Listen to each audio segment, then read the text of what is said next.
You look good. Hey, it's Lauren Abrams with 52 Weeks of Hope, and I'm so excited we have Rachel here, Rachel O'Meara, and we're going to talk about from burnout to bliss, how type A overachievers can find joy and presence, and of course, we are going to talk about the pause. Rachel, you want to introduce yourself? Hi, yes. Hi, Lauren. Hi, everyone. I'm Rachel O'Meara, and I am the author of the book Pause, Harnessing the Life-Changing Power of Giving Yourself a Break, as well as a executive leadership coach for all kinds of leaders, women, men who are really feeling a little stressed and overwhelmed these days, who want to rise to their next level of leadership. Yeah. And Rachel's episode is out right now. I want to welcome everybody who's listening to the replay. Yay. You can listen to this as many times as you want. Yeah. And Rachel's episode on 52 Weeks of Hope is so good. So you can get a lot more of Rachel if you listen to that. And there's a link right down below. And there's a link to everything that she offers, which is a lot. We'll talk about that in a second. But first, let's talk about everyone's feeling disconnected. So if somebody wants to feel more connected to themselves, I can take a breath here for a second. Anyway, there's a lot of tools we talked about on the podcast. But just that, I mean, there's so many things they want to do. They don't feel aligned with who and what they are supposed to be doing, but just to get connected to themselves. What are some tools that you can suggest that people do just to first get connected to themselves? Yeah, such a great way to think about things, right? So if you're not connected to you, which means you're not sure how you feel, or you're just kind of moving ahead so you can get the thing off your to-do list or go to the next thing. A lot of times those are really good signals to know, hey, maybe I'm not as connected as I could be. One of the best go-to tools I use, well, the one you just mentioned, Lauren, is the belly breath pause. So literally just taking one breath. Let's all do this together. This is kind of fun. Like just inhaling through your nose and exhaling through your mouth like you're blowing through a straw. It's a little longer than the inhale, right? That's one breath, right? Doesn't take a lot of time. It's like a reset, right? And it's free. We are born to breathe. And I think of the breath as the language of the body. And that just helps us to just get connected and be like, oh, yeah. All right, here I am. And then know how you feel is the second tool. Like, how are you feeling right now? And you can ask yourself that. So, Lauren, how are you feeling right now? I feel a little bit anxious, making sure we were going to get this going, get going. And I just have to throw in something right here. You can, if you don't know how you feel, Google feelings list. We didn't grow up in my family, at least, talking about our feelings. And so I was taught if it describes dinner, it's not a feeling. Like fine, good, all that, like that's not a feeling. And so when I get stuck, I'll just Google feelings list. And there's a lot of choices, by the way. That's there's great. a lot of feelings. Feeling list. And yeah. That's so super anyway, good. because And then like what I think that's fabulous. It's available. And I think of it like, you said anxious. To me, that's fear. And I use the I call them the 5 alive feelings: fear, hurt, joy, sadness, anger. And that's it. And then those are, there's thousands of feelings, but if you want to have the go-to list, I feel like those are the primary emotions that I've learned. Say them again. Go ahead. Say them again. So that was fast. Sorry. Fear, which can be anxious, right? Like that just is fear. Sadness, anger, joy, and then the fifth one is hurt that I work with. So those are all from where I did my work in my graduate studies at the Wright Graduate University.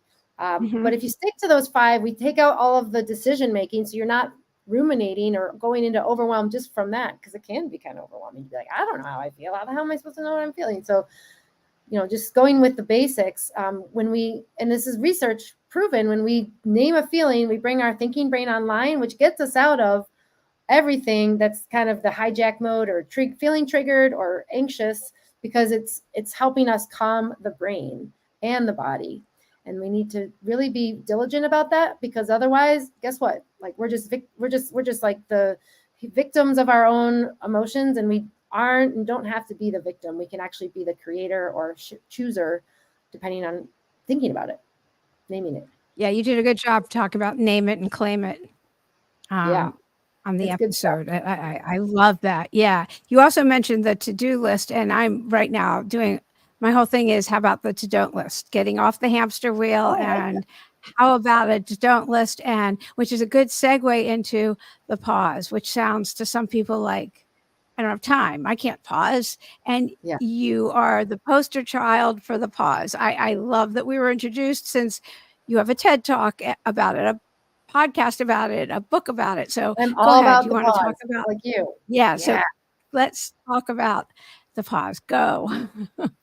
Yeah. So I call a Yes. pause, I define it as an intentional shift in behavior, right? Because I feel like pause can mean a whole bunch of different things. But if I look at that in the terms of that, it really has an umbrella impact of all different ways I can intentionally shift my behavior, which might be going to watch Netflix for 2 hours, right? And that's okay. The key is, how is this serving me? Like, am I going to become replenished out of this? Is this a conscious thing that's going to serve me and have, like, I'm going to have some fun watching this? Maybe I'll laugh. Cool. Like, that's so good. And I think these intentional shifts of behavior, they are active, they're not passive. And that's also really important because passive kind of implies it's on autopilot, right? So if I go on vacation and I'm just kind of checked out, that can work. But then you come back and you're like, oh, I feel like I never left. I feel like I have the same list of things to do. So if we start making things active choices, like I choose to pause, I choose to do something that's going to be in service to my doing. Maybe it's a walk on the beach that day. If you're on vacation, hopefully somewhere exciting and beautiful. Or it could be going out to get your mail. It could be literally a risky conversation with a friend that you've been putting off, but you know will serve you.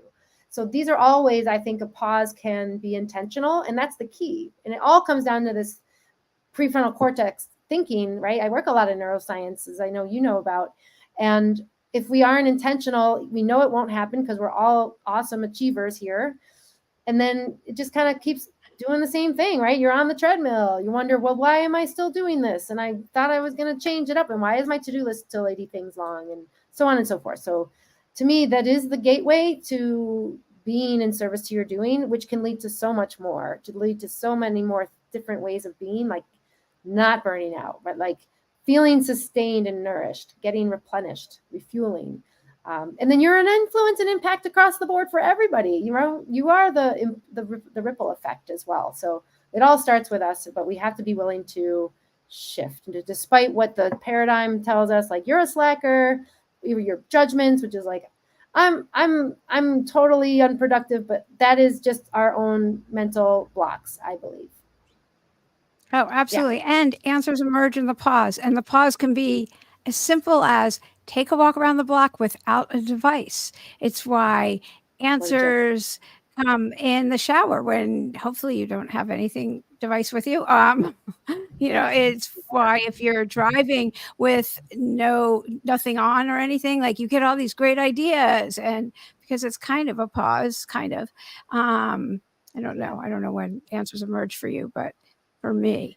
I Um, agree. I and think when we're then stuck is, oh, oh, sorry, just to jump in, like when we're feeling no, stuck, it's yeah. actually the most powerful time, but we forget because we're stuck. So it's like it's like super counterintuitive. Yeah, it's if you actually stop working at an early time and then just enjoy your family or your friends or going out to eat and then go to sleep and get a good night's sleep, you actually are more productive.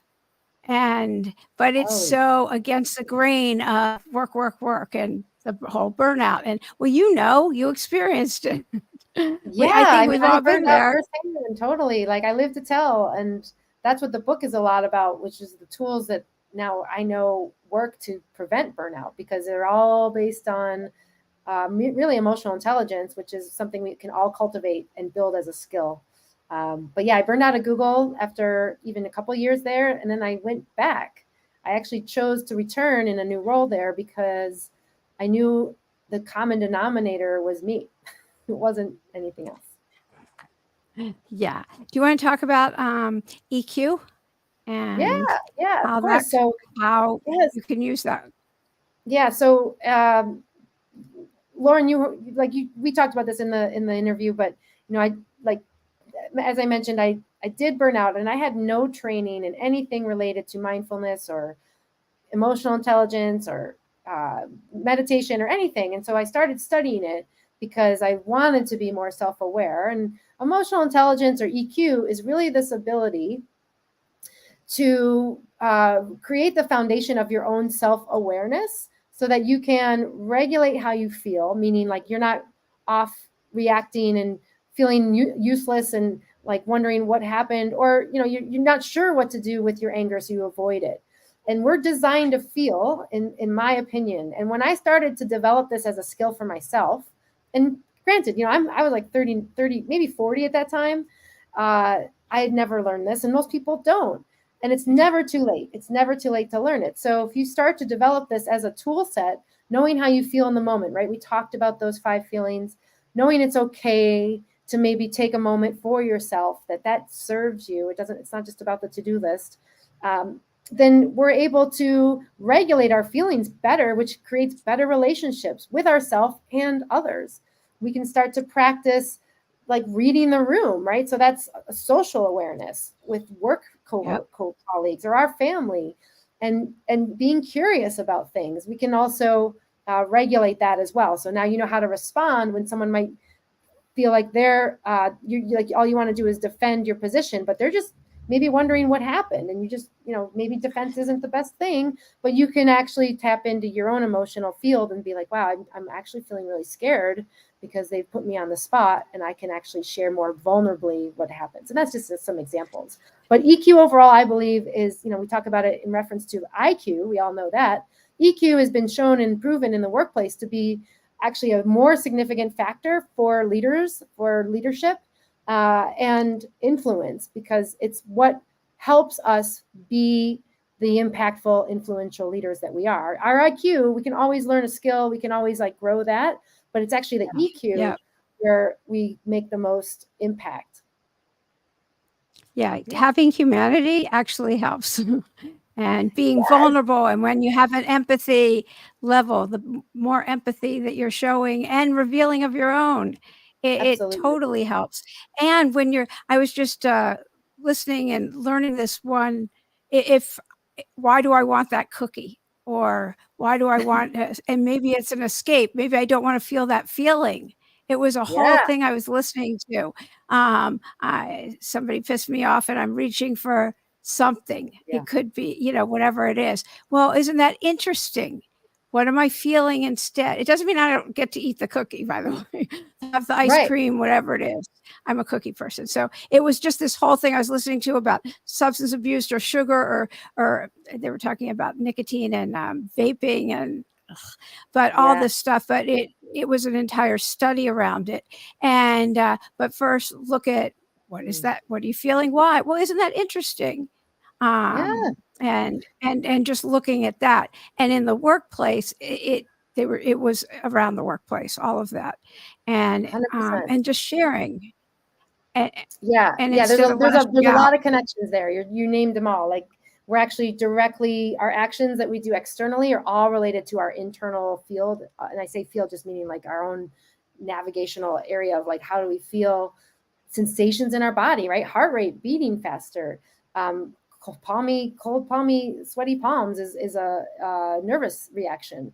When we feel out of our comfort zone, meaning like fear, anything, we go for wanting to feel better, right? Like that's just a natural reaction. And the quick fixes that we've learned over time, my mentor actually has a whole theory on this, and I talk about it, soft addictions. They are what comes up. And the reality is those don't satisfy us, but we can actually, if we actually know how we are feeling, we can address it at a root cause level and do something different. Yeah, it was all about the whole root cause level. And they told a whole story about a man who was then getting in touch with himself and trying to be more open. And he was busy and anxious and all of this. And somebody who worked for him came in and he's like, oh, I don't have time for this. And plus his productions were bad. And instead he was aware and conscious of how he was feeling. And so when the man came in, who worked for him, he said, how are you doing? I notice, is anything wrong? And he never asked a question like that to any of his employees. Is anything wrong? And he opened it up, and he was honest. He didn't want it to take a long time or anything else, but by asking that, he found out that his employee's wife had 4-stage breast cancer. They had 3 little kids. She was dying. He was under all this stress. Both of them ended up crying, having this beautiful moment, and everything changed. His production changed. He became a human. It just changed everything, and it changed this whole staff's production. And he was like, wow, like, just because he asked a question, and took a look at how he felt in the workplace. And it just changed everything. It was great. Stories is how everything gets through to me. And it is. We connect through our stories anyway. So yeah. Yeah. That's a beautiful little segue there. And I think when we allow ourselves to be vulnerable, in that perfect example right there, it allows others to match us. But if we're not willing to go there, then how can we expect anyone else to be vulnerable, right? So we have to almost set that up as leaders ourselves. Yeah.